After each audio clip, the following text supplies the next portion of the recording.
So, good morning everyone. I am Jorin Piroso and today I will discuss about the critical evaluation and promotion of local and oral history. So, in the modern society, a lot of thinking concentrates on the future. Huge and fame museums find their legitimization in the number of people visiting them.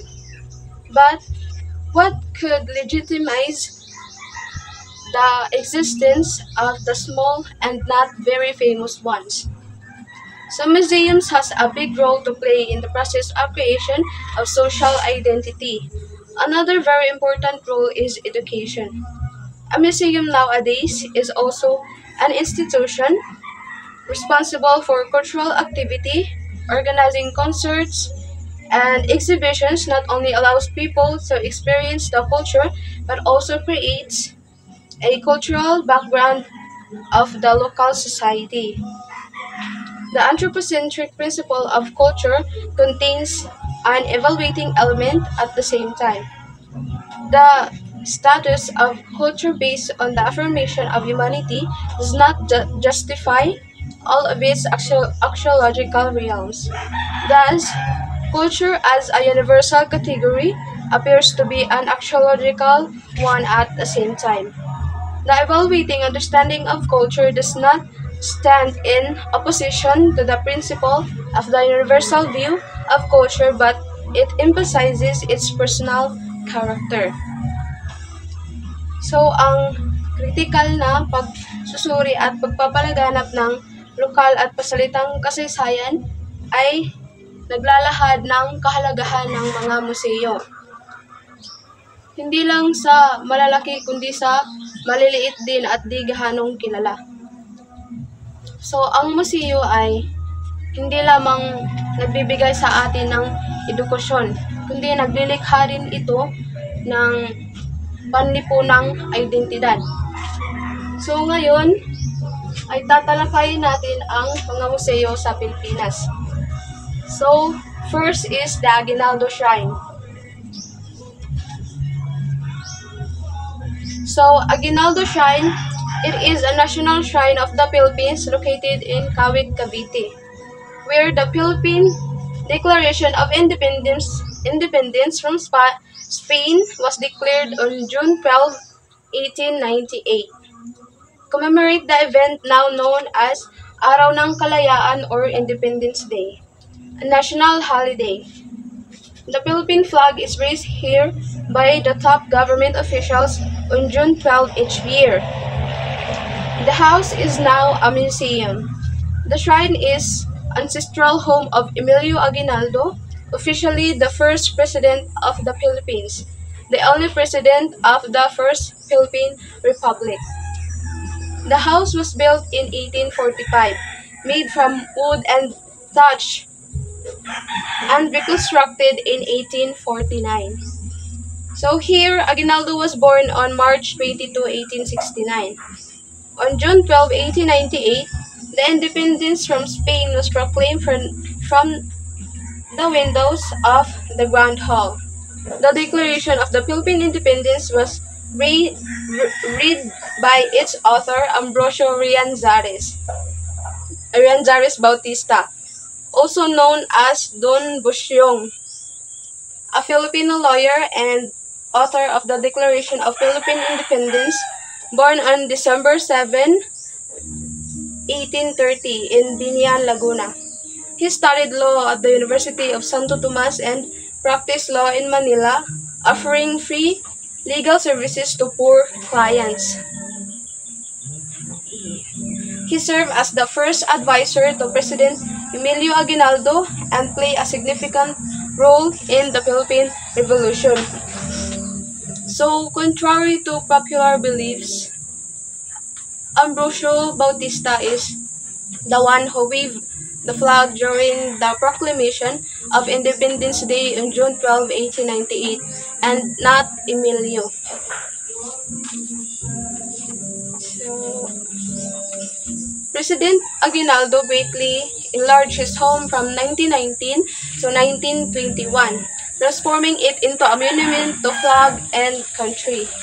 He constructed an elaborate Independence balcony, which Aguinaldo and top Philippine officials used during Independence Day celebrations.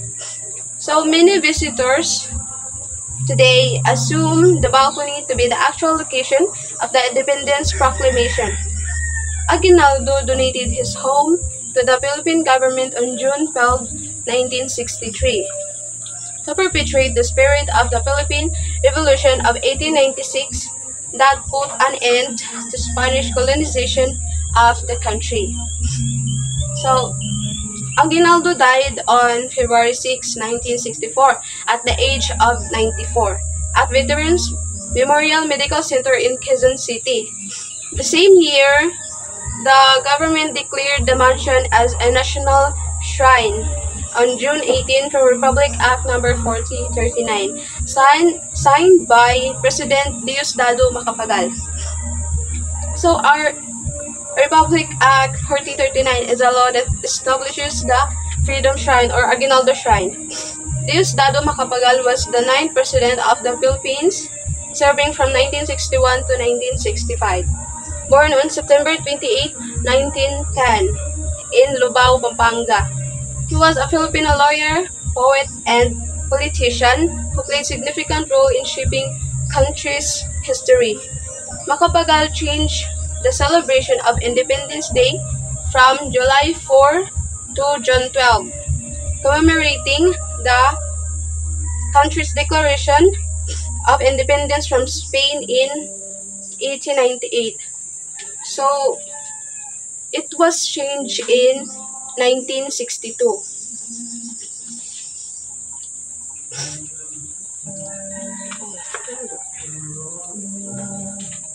So, the next is Ferdinand E. Marcos Presidential Center.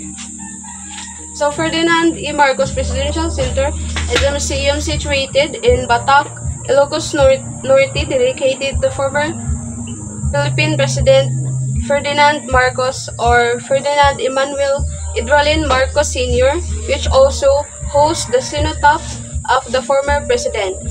The museum shows memorabilia of the late president from his stint in the armed forces down to his presidency. The large cenotaph, which contains the glass-encased coffin in which the widely believed embalmed body of Marcos was on public display shortly after his remains were brought on Ilocos Norte from United States in 1993, until his body was reinterred at the Hero Cemetery in Taguig. On November 18, 2016, a wax replica of Marcos remains to be displayed inside the glass coffin.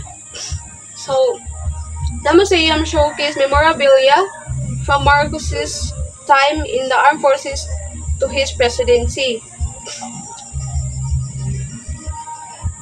It also features a large cenotaph containing a glass-encased coffin where Marcos' embalmed body displayed after being brought from the United States in 1993.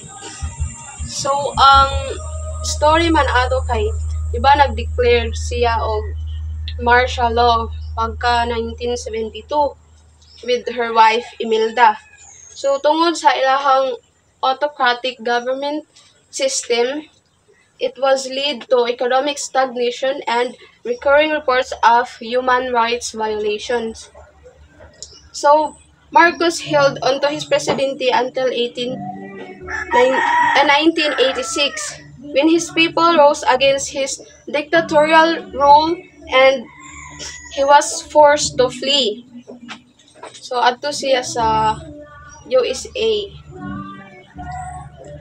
So, he died September 28, 1989, in exile in Honolulu, Hawaii. So, next is the Oitangcoy Santos House, or the Museum of the Women of Malolos. So, Oitangcoy Santos House, or Museum of the Women of Malolos is an early 20th century Bahay-na-Bato structure along Fitway Street, formerly known as Calle Electricidad, in Barangay Santo Niño, in the city of Malolos, Bulacan, in the Republic of the Philippines. The home belonged to Paulino Santos, a propietario and cabeza de barangay. Alberta Oitangcoy Santos, who was the leader of the women of Malolos, is revered for her contributions to Philippine women's rights, the fight for Philippine independence, and a large part of Malolos' traditional cuisine during the Spanish and American colonial periods. So the Oitangcoy Santos House has been declared a National Heritage House by the National Historical Commission of the Philippines and is currently privately owned museum that house 4 exhibit halls and a lecture hall. The museum currently showcases collection of surviving artifacts and other memorabilia relevant to the narrative of the women and the Oitangcoy Santos family. So the house built and completed in 1914. After the original 1890 structure was destroyed by a fire in 1910.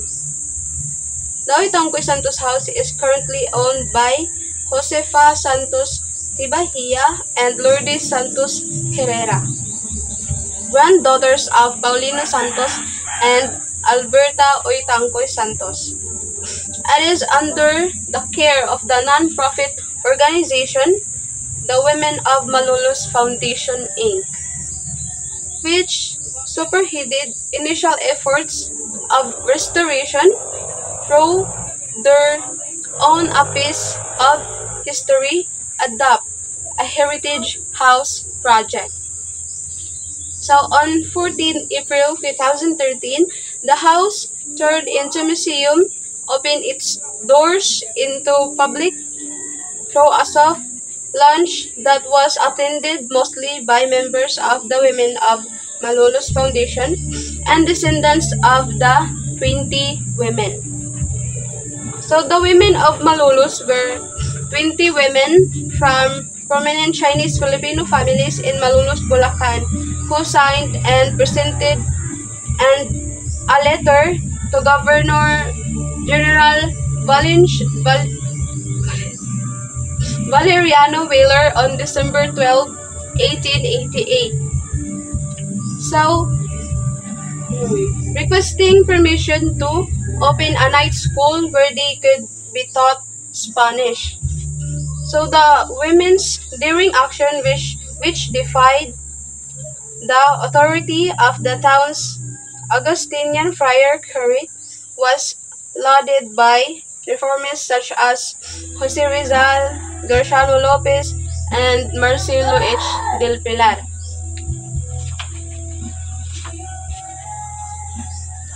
And the Women of Malolos decided to appeal to him when he visited Malolos on December 12, 1888. So, on February 20, the women finally received permission to open their school on certain conditions. So, naay mga condition. So, first, the women are required to fund the school themselves since the government refused to do so. Second, that their teacher would be Guadalupe Reyes rather than Sandico, who had been blacklisted by the Friar Curate of Malolos. Third, the classes would have to be held in the day and not at night.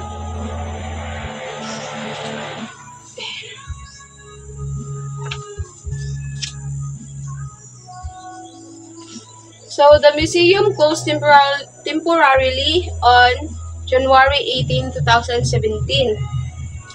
Yeah, on March 12, 2017, Herrera reopened the museum with a newly furnished and restored interior along with world-class preservation units. Herrera launched a new tour programs which he had produced and conducted himself for the museum and estate. So the tours included a comprehensive lecture, visits to all four exhibit halls and two other heritage structures, and an interactive food tasting exhibit of Alberta Oitancoy's recipes prepared by Malolos locals. And tickets to the tours were sold via Herrera's website throughout February 2017 and were sold out in 3 weeks. So last one. So the last one is Rizal Shrine. So the Rizal Shrine is a reproduction of the original two-story Spanish colonial style house in Calamba, Laguna. So, where Jose Rizal was born on June 19, 1861. Rizal is regarded as one of the greatest national heroes of the Philippines. The house is designated as a national shrine, level 1 by the National Historical Commission of the Philippines. So it is located along Mercado Street and Rizal Street in Calambas Poblacion 5 and is in close proximity to St. John the Baptist Parish Church and the City College of Calamba. So Rizal's father, Francisco Mercado, took 2 years to build the original ancestral house. The Spanish authorities confiscated the house in 1891. Pasiano Rizal, brother of Jose Rizal, reoccupied the house during the Philippine Revolution, but lost it again to the friars. It was subsequently sold, destroyed in World War II, and eventually demolished. So the government bought what remained of the Rizal house for 24,000 pesos. So in 1949, President Elpidio Quirino Executive Order Number 145 facilitating reconstruction of the house. So Filipino school children provided most of the funding for the project, while Juan F. Nakpil served as the supervising architect, studying true to the original home. The reconstructed house occupies the same site and is built from the materials during the time the house was built. So, on June 19, 1950, the newly built home was inaugurated and now serves as a repository for Rizal's memorabilia. During the centenary of the Philippine independence in 1988, the National Commission of Culture and the Arts, in cooperation with the National Centennial Commission, decided that Rizal Shrine should focus specifically on his childhood. The home is intended to provide an accurate representation of the home Rizal grew up until his formal schooling in Binian. Rizal's anecdotes often reference his childhood home, recounting the nipa hut or bahay kubo in the garden where he learned to sleep and sculpt. So, the kitchen where he learned the alphabet, the bedroom where he learned to pray, and the library where he discovered books, and the azotea where he listened to his grandmother's stories of skeletons, buried treasures, and the trees that bloom with diamonds.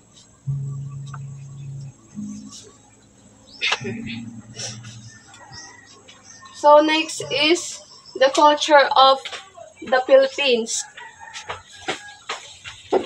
So the mano po is a mano po gesture is a sign of respecting to elders or paggalang sa nakakatanda. Mano po sa ano lang yan sa Manila. Hindi tayo nagmamano po dito. So Filipino culture is a combination of Eastern and Western influences, stemming from pre-colonial traditions and the impact of colonizers and Chinese traders. So before colonization, the Philippines comprised diverse nations, islands, and tribes, each with its unique social structures and identities, like Manila's link to Bruneian Empire, Mindanao's possible connection to the Majapahit Empire. Chinese influence is evident throughout Southeast Asia, dating back to the 19th century or Ming Dynasty and earlier. So this influence significantly shaped Filipino culture during the Spanish colonization period. So the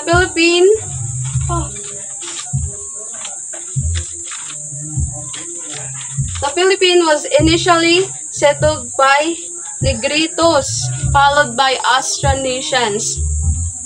Austronesian culture is strongly present in various aspects of modern Filipino life, like in languages, cuisine, music, and dance.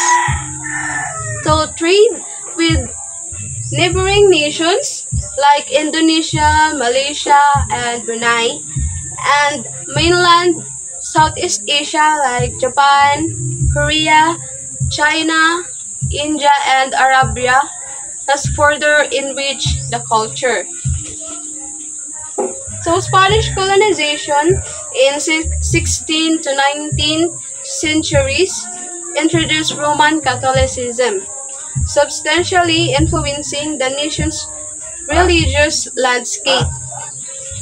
So the subsequent U.S. colonial period, approximately 50 years, led to the widespread adoption of the English language and impact modern Filipino culture and clothing. So next is the architecture.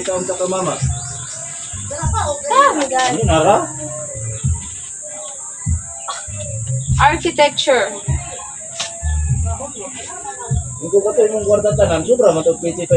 So, being a colony of the Spanish Empire for almost 300 years, the Spaniards introduced European colonial architecture to the Philippines. The introduction of Christianity brought European churches and architecture, which subsequently became the center of most towns and cities in the nation. Spaniards introduced stones and rocks as housing, and the Filipinos merged it with their existing architecture and forms a hybrid mix architecture only exclusive in the Philippines. So Filipino colonial architecture can still be seen in centuries-old buildings such as Filipino Baroque churches, bahay na bato houses, school, convents, government buildings around the nation. Best collection of Spanish colonial era architecture can be found in Vigan and in Chamorros. So best example of Spanish Baroque architecture called Earthquake Baroque only found in Philippines. Historic provinces such as Ilocos Norte, Ilocos Sur, Pangasinan, Pampanga, Bulacan, Cavite, Laguna, Rizal, Batangas, Quezon, Iloilo, Negros, Cebu, Bohol, and Zamboanga del Sur also boast colonial era buildings. So, sa wala pa tayo nasakop sa Spanish, bahay kubo is the common housing of Filipinos. So, sa sinauna pod nga mga balay, kay kasagaran sa una kay ang mga balay kay tag-as ug tukod. Antay mo alam mga kuan? Tag-as ug tukod nga mga balay kay para man na sa mga baha nga area kana magbaha na samot na og kadang mga rainy seasons. So magbaha gid siya mao to mga tag-as siya tukod nga mga balay.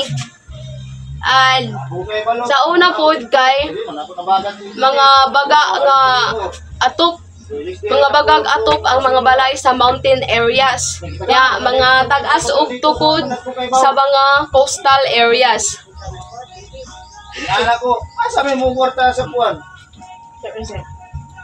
So, ang bahay na bato emerged during the colonial era. So, Kalisa is a traditional Philippine urban transportation in front of Manila Cathedral entrance. So, ang kaning Kalisa kay gamit ra gihapon ni karon like sa Vigan and sa Ilocosur for tourist attraction and symbolize the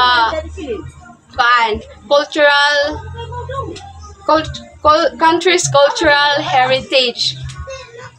So there have been proposals for ordinance requiring new constructions to align with local architectural styles to preserve heritage sites. So countries like Italy and Spain successfully use similar policies.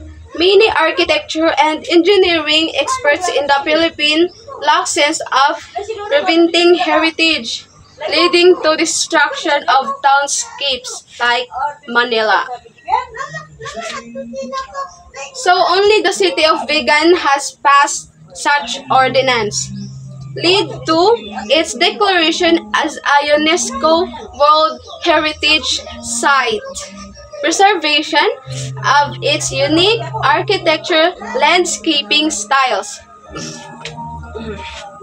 In 2016, Senator Lorraine Legarda filed a bill establishing the Department of Culture, introduced in January 2017, expected to be passed into law late 2018 or 2019. Supported by other several senators like Bam Aquino, Nancy Binay, Francis Escudero, Juan Subiri, Joseph Ejercito, Joel Villanueva, Sherwin Gatchalian, Riza Hontiveros, Sani Angara. So, excuse me. Three counterpart bills aimed to establish a Department of Culture has also been filed on the House of Representatives, authored by Christopher De Venecia, Evelina Escudero, and Jose Antonio C. Alvarado. So, that's all my report. Thank you for listening. Good day, I am Rosbeth M. Alboro. I am going to discuss the religion, visual arts, indigenous arts, and performing arts. So first is the religion. So the Philippines, as we all know, the Philippines is mas daghan gid siya Roman Catholic with about 80.58% of the population. And then 90.07% practice Christianity, which is the Roman Catholic and the Christian.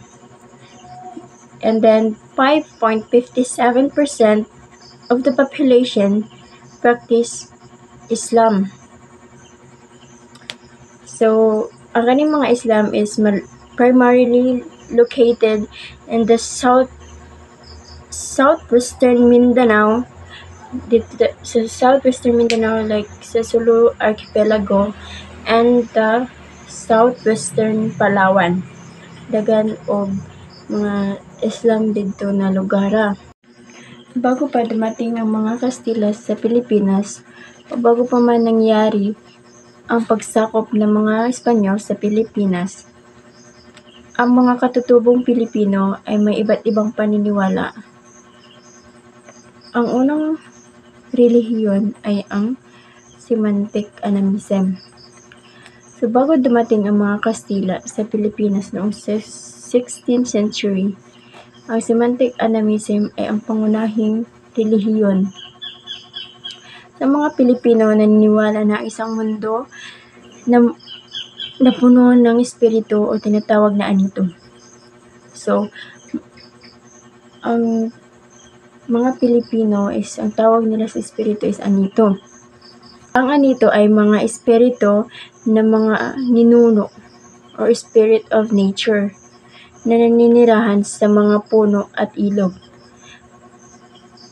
Ang mga babaylan ay kadalasang mga babae o mga lalaking tumatanggap ng mga tungkulin na pangkababaihan ay nakakausap ito, nakagagaling ng mga tao at nagsasagawa ng mga espesyal na seremonya upang parangalan sila. Lubos na iginagalang ng mga Pilipino ang mga ninuno at naniniwala na sila ay buhay pa.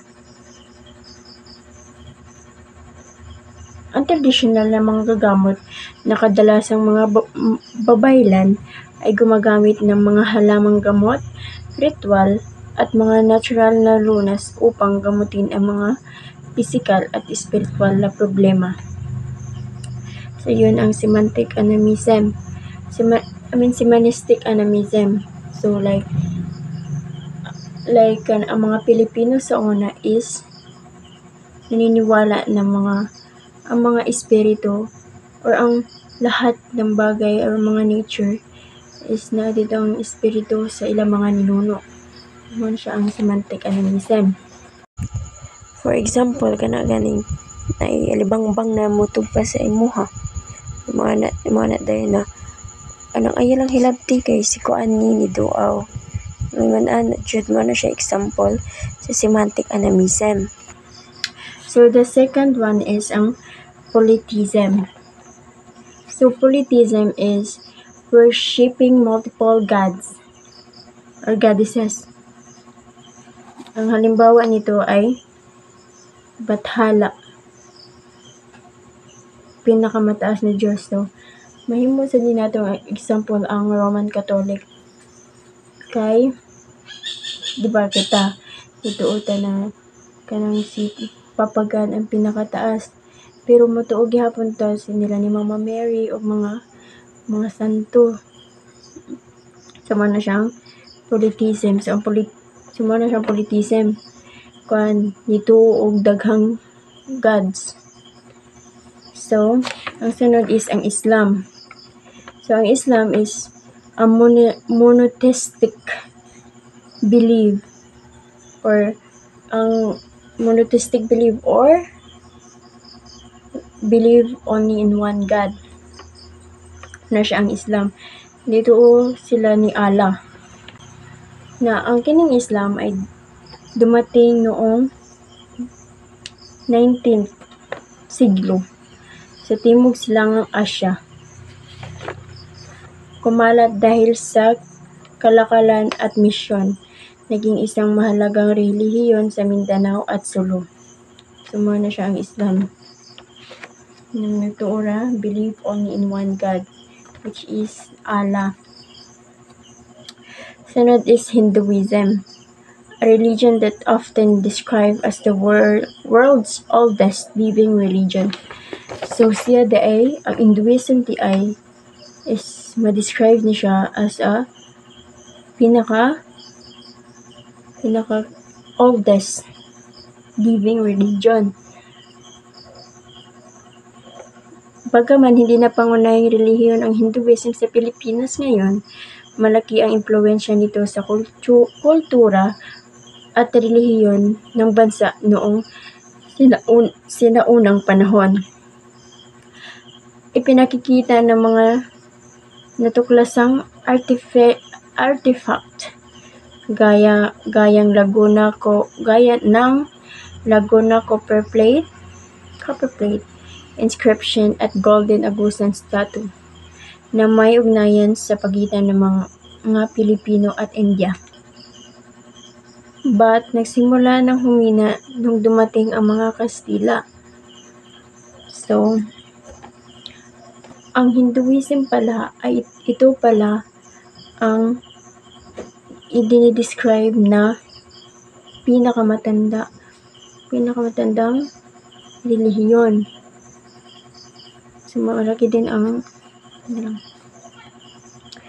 the last one is ang Vajrayana Buddhism o kilalang Tantric Buddhism ay umiral sa Pilipinas noong 19th hanggang 16th century, ngunit hindi ito naging pangunahing relihiyon. May mga ebidensya na nagpapakita na naroon na ito noong ika-9 na siglo na dinala ng mga ngalakal mula sa mga imperyo sa Timog Silangang Asya. So, yun ang mga relihiyon or mga belief ng mga Pilipino noon, indigenous Filipinos. Ang una ay ang semantic animism. Semantic animism ito yung naniniwala na so ang una ay semantic animism, pangalawa ay politism, pangatlo ay Islam, pangapat ay Hinduism, at panglima or ang last ay Vajrayana Buddhism. So, the next topic is the visual arts. Ang visual arts ng Pilipinas ay mayaman at makulay na kasaysayan mula sa sinaunang panahon hanggang sa kasalukuyan. Nagsimula sa mahusay na paggawa ng palayok noong 6000 BC and has been founded in Sanga-Sanga Cave, Sulu, at Cagayan's Laurente Cave. Filipinos are also known for their tattoos or pintados at mga masining na disenyo ng mga bahay. Dumating ang impluwensya ng Espanyol noong ika-17th century na nagdala ng mga tema ng relihiyon at mga larawan ng mga importanteng tao sa sining. Sa ika-19th to 20th century, naghalo-halo na ang tema ng mga relihiyon, politika at kalikasan. Sa bagong henerasyon, nagpatuloy ang pag-unlad ng sining Pilipino na may mga artist gaya nina Hagen Hansen, Lorenzo Miguelito, Alia Espanyol, Bia Querol, Ad Arthur Hansen, and Georgine D.C. Pasqua. Sila ang mga artista ngayon. So the next topic is the indigenous arts. Ang sining ng katutubo sa Pilipinas ay mayaman at kakaiba na nagpapakita ng iba't ibang kasanayan at tradisyon sa paghabi, pag-ukit, pagpipinta, at paggawa ng alahas. So, mula sa Kutkot ng Samar, isang malawakang sining na pinagsama-sama ang mga teknik sa silangan at kanluran hanggang sa masalimuot na tela ng mga itnig. So,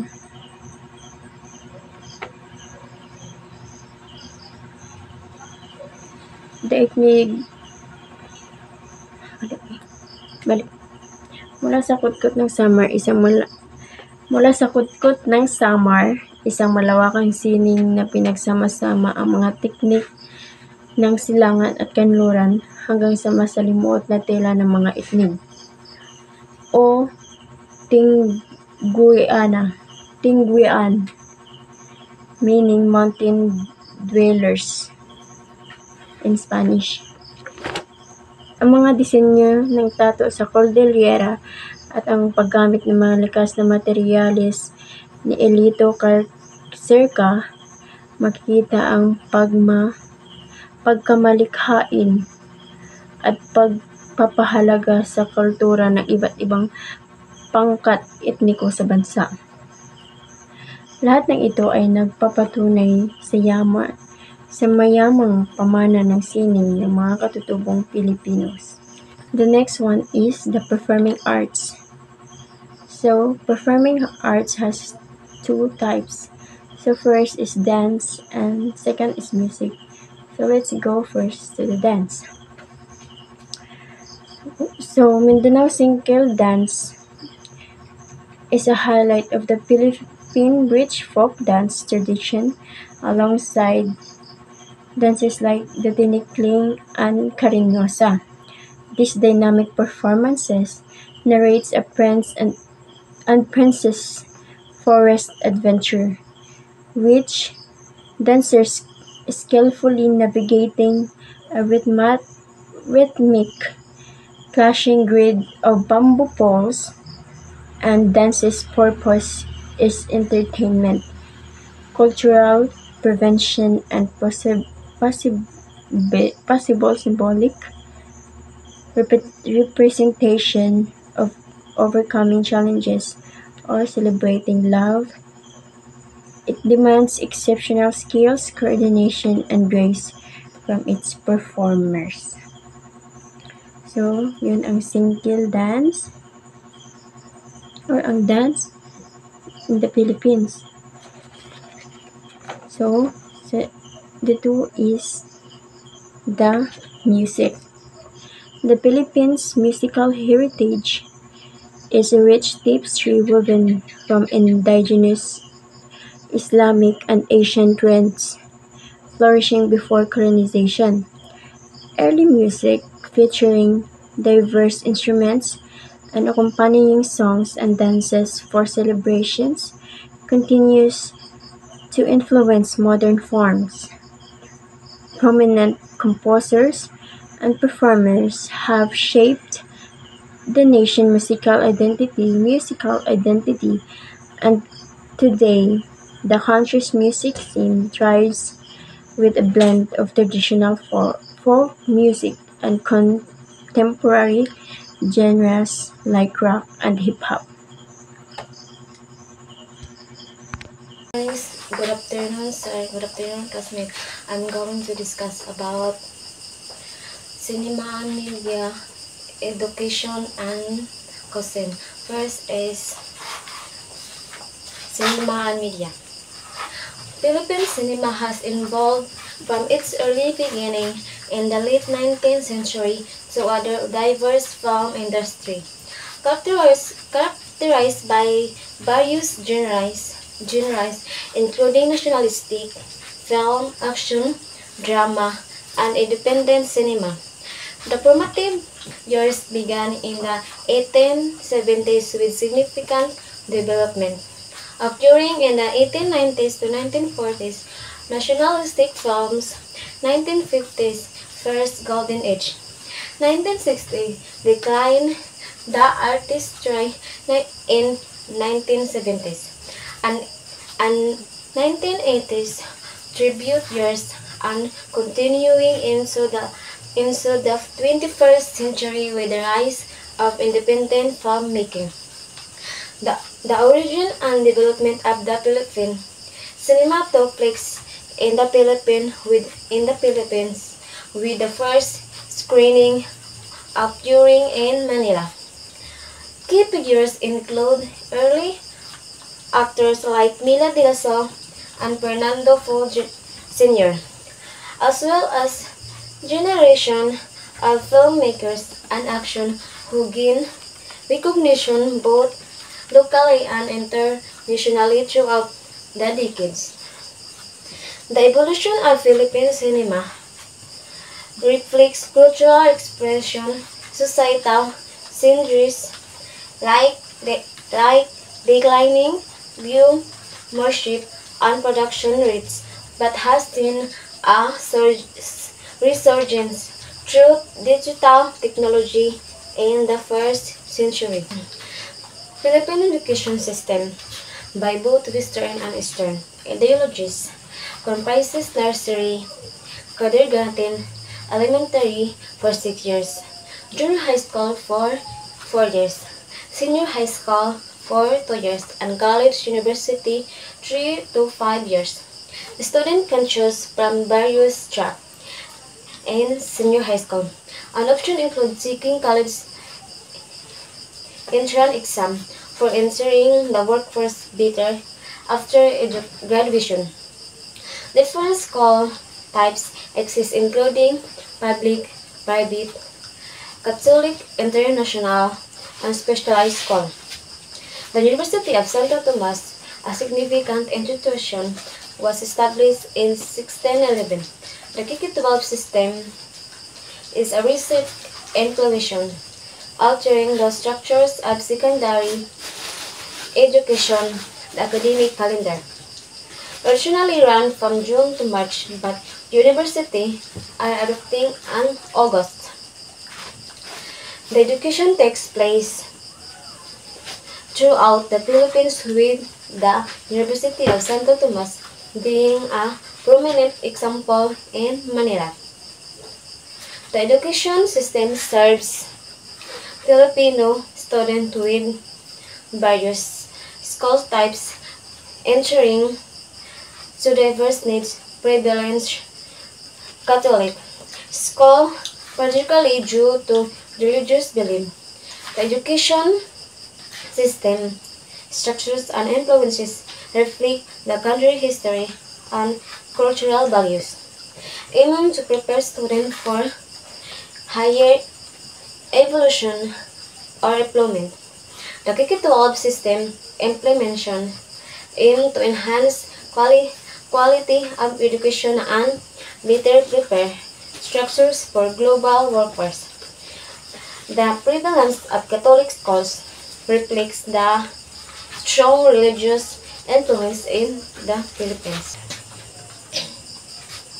Cuisine is characterized by a diversified and dishes influences by various cultures, including indigenous ingredients, Indian, Chinese, and Japanese culinary tradition.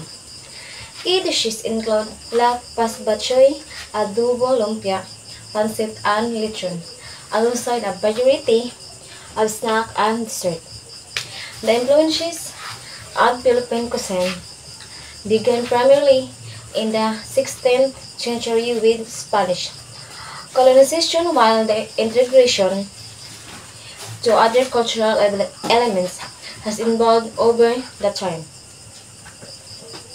The cuisine is hosted in the Philippines with regional variation action different. The provinces, each region has its own specialties such as spices, foods in Bicol.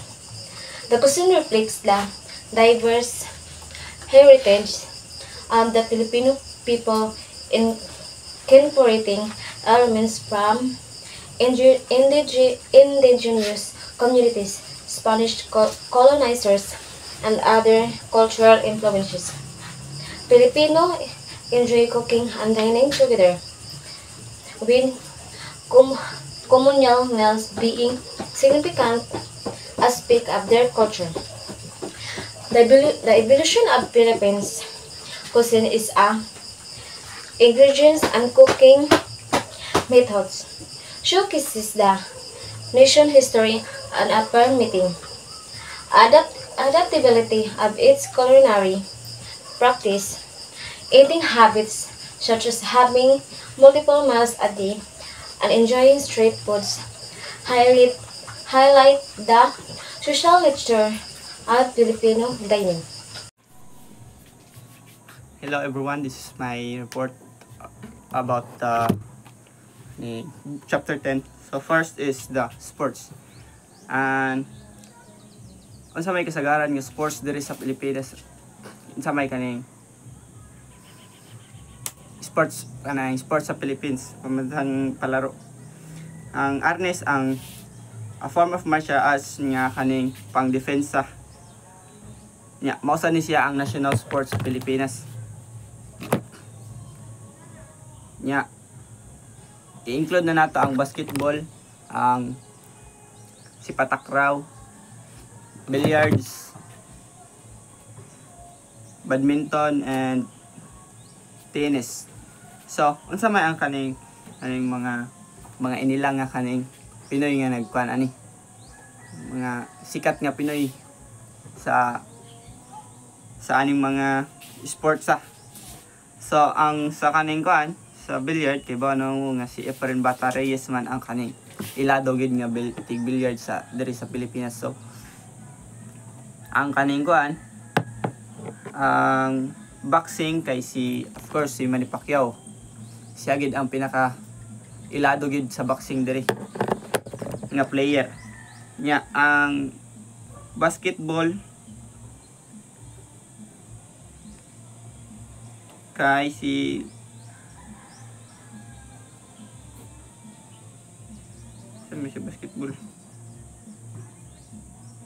basketball kay silang kuan Ramon Fernandez o si Robert Jaworski. Mao na sila ang mga ilado sa kaning sports nga atong gitakol. So, ang palarong pambansa kay mao ni siya ang kaning sugod sa kaning mga public school nga sports. Ari sila mag-away-away, mga district nila nga kaning kan. Pero mga public school pa ang una. Kay wala pa man ni-appeal ang kaning private school. So wala pa sa ninatawag nga palarong pambansa kay dili pa man tanan schools na naka-attend. So ang ani kay annual sports meeting of public school that start in 1948. So nisunod din ang private school niya and university eventually join a national event mo nang gihawag gihimo og palarong pambansa. Mao ni siya ang nagsugod ni siya ang palarong pambansa gitawag na kay 1976 nya. It served as a national Olympic para sa mga estudyante nya. The year 2002 eventually included football, golf, archery, badminton, baseball, chess, gymnastics, tennis, softball, swimming, table tennis, taekwondo, track, mga field. Sunod kay ang traditional Filipino games. Sa may mga traditional Filipino games. Nagid na yung mga katong piko. Tawag na batulata Tagalog ng piko sa Tagalog anay. So naiuna kay Filipino game is Luksong Tinik, a very popular game in Filipino children where one has to jump over the tinik and cross to the other side and scratch. Other traditional Filipino games included yoyo, piko, patintero, bahay kubo, pusoy, and sungka. Tongits, it's popular gambling game. So, mga gambling ra. Ang tongits. Pero game gyapon sa traditional game gyapon. And eventually plays hands wisely. Sungka is played on a board game using small sea shells in which player try to take all shells. The winner is determined by who the most of the points when all small pits become empty. Filipino have created toys using insects such as beetle to sting katong itoy-toyok itong mo na tong PC kaning tawag ng higot gali nya bakukang nya imo dang Yung ba yung ihigot sa iyang tiil niya, mo na mo tingog-tingog. Mo sa nang kasagaran duwa sa mga bata niya. Mo na yung gitawag nga salagubanggong. Nya nakuha na siya sa kaning gi-describe ni travel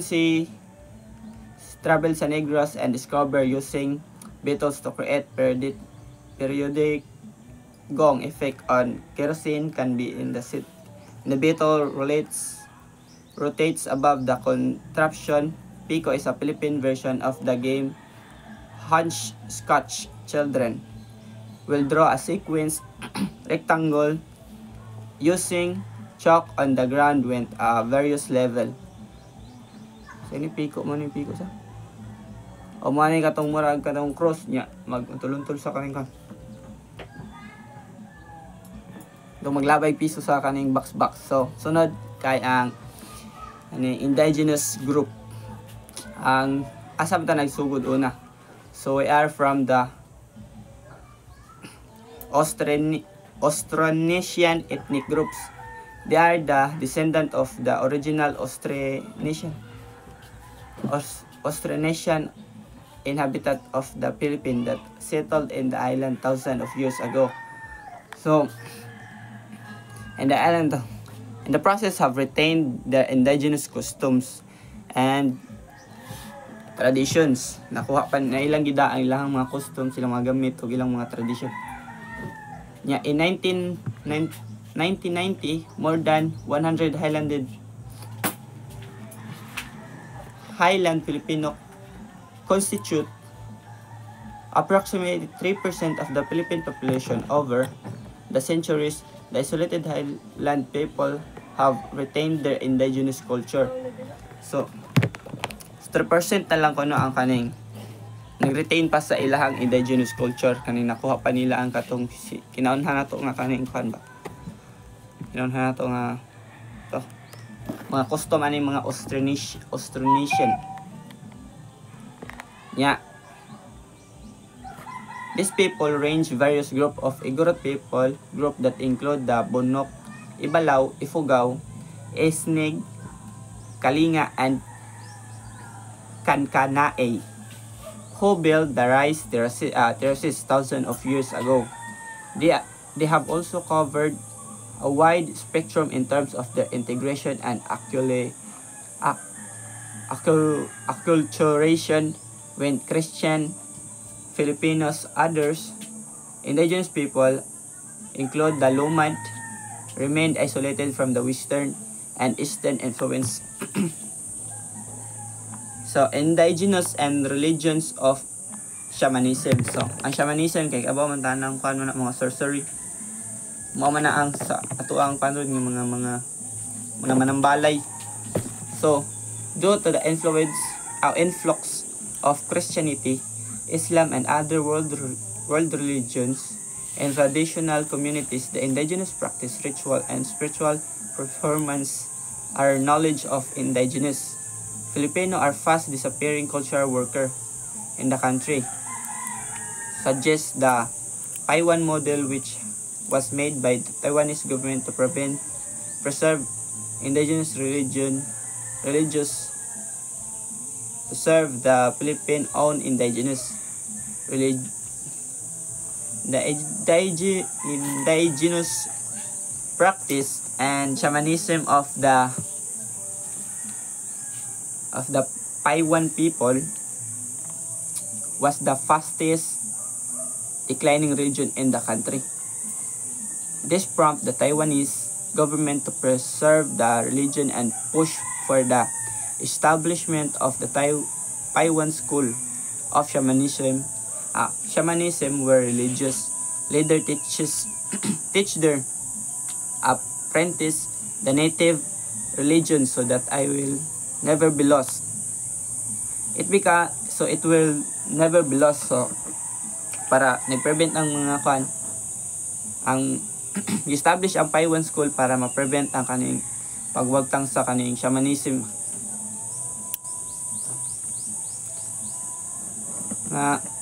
In the Philippines, shamanism is referred as Dayawasim, religion in the Philippines, meaning gallant religion that gives thanks all living and non-living things as of so gallant religion that give thanks to all living and non-living. As of 2018, there is no established school of Dayawism in the Philippines, making the hundred of indigenous religion in the country is in great peril from extinction due to the influx of colonialism.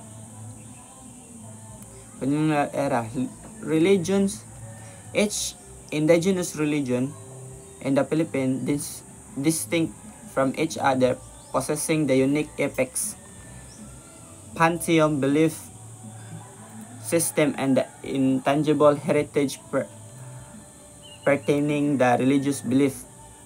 Due to this immense diversity in indigenous religion, a single school of Dayawism is not feasible.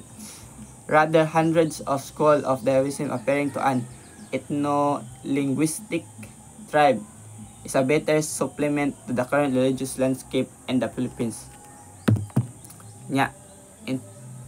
Intangible heritage. So, ang intangible heritage ko na kay dili mayano og kawagtang ron.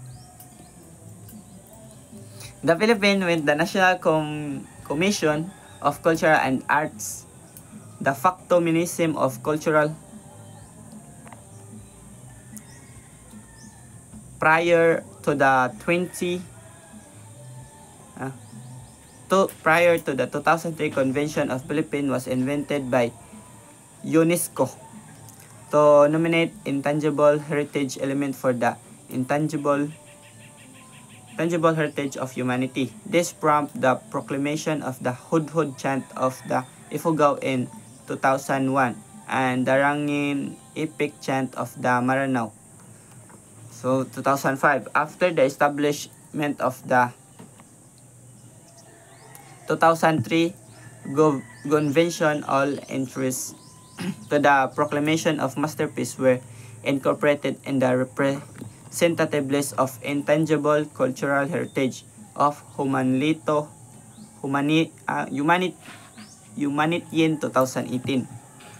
A third inspection was made in 2015 through a multinational nominational between Cambodia, the Philippines, the Republic of Korea, and Vietnam for the Tongging rituals and games, wherein the Punok tagging rituals of the Ifugao was included.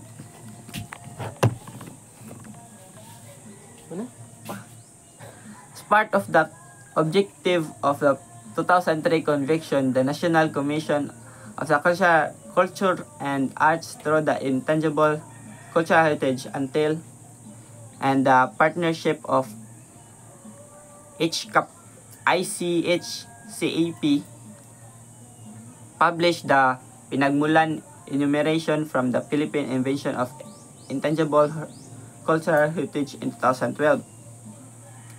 The publication contains an initial invention of 335 ICH element with elaborate discussion of. So,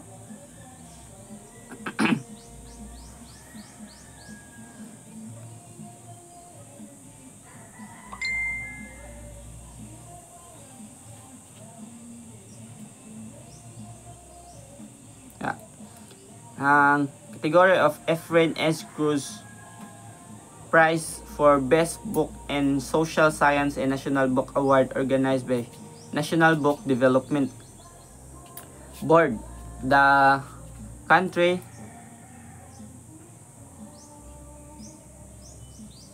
the updating began in 2013 and results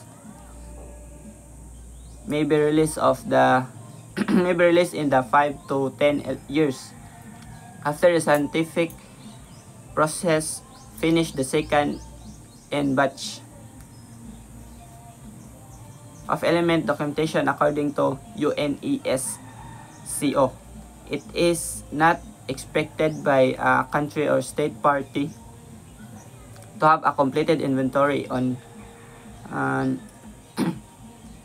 the contrary, the development and updating of inventories is an ongoing process that can even be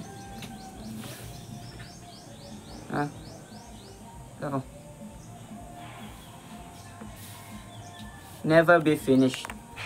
So, ari na ta sa kaning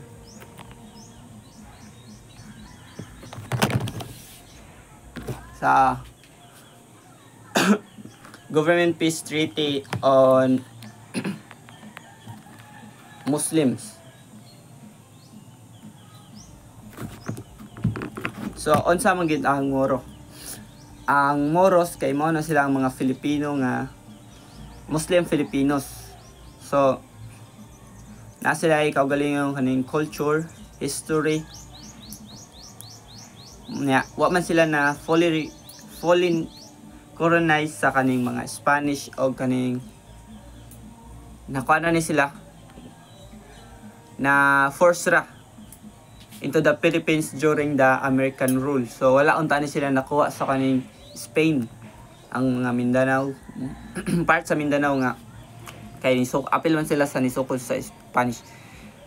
Nganong nagsugod man ang kaning Muslim ning mga liberator sa kaning Muslim. Moros lost their lands due to government laws and settlers from other islanders. Mao lang kaning ni ari na nagsugod ang ilahang marag pagka dumot sa kaning government. They become poor, ignored, and discriminated against.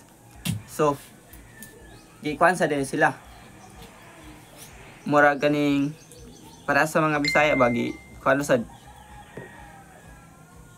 nara sa mga murag gipang kuanta nila nga murag racism ba kay Musliman. So murag stereotype na nila nga buhaton.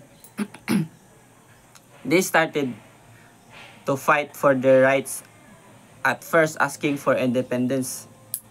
First kay nag-ask sila independence kay para kaning murag dili na sila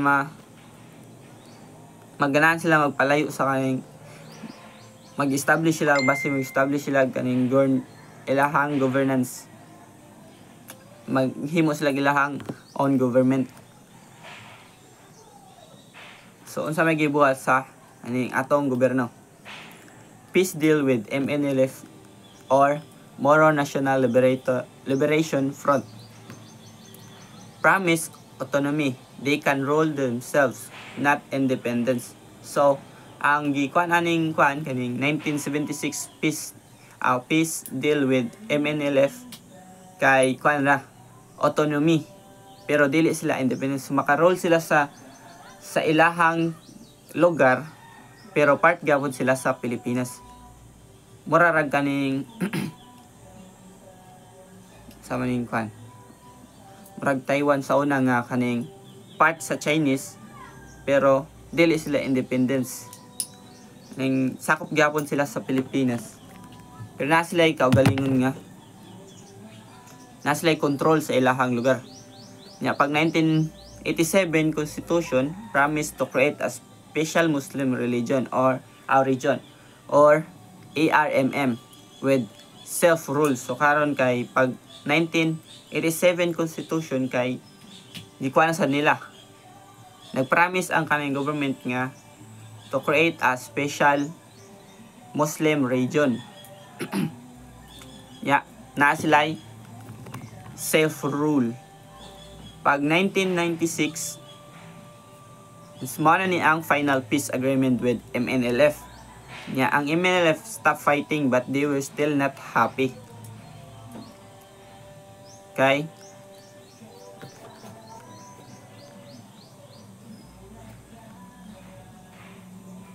So, a new group, MILF, wanted a better deal. So, naana sa bag-o nga kaning sa may tawag kaning nila Liberator sa bagong nagbuhat kay murag dili lang sila ganahan nato nga kaning peace treaty. Peace talk with MILF. So nagsugod ni kay 1997 to 2000. Government and MILF talk about stop the war, but fighting broke out again in 2000. So nag-press street na kaano ta to, nagstorya na ta sila og kaning about stopping the war, but na broke out pagka 2000. Pag 2001 hangtod 2014 talk restarted with Malaysia helping. This time they talk about land rights, real self-rule, and how to govern themselves. Mo na lang giingon. Sunod kay MOAD problem. They made a deal to give Moros control on their ancestral land. So karon kay naghatag sila og kaning deal para kaning sa Moros control sa ilahang ancestral land. Ang Supreme Court stopped it and said it might break the constitution. So ang Supreme Court kay ilang gipugnan nga ipugnan to ang kaning deal kay base niya maguba ang kaning break ang constitution. Fighting start, nag-away na sa dugbalik. So many people had to leave their homes. Peace talk stops again.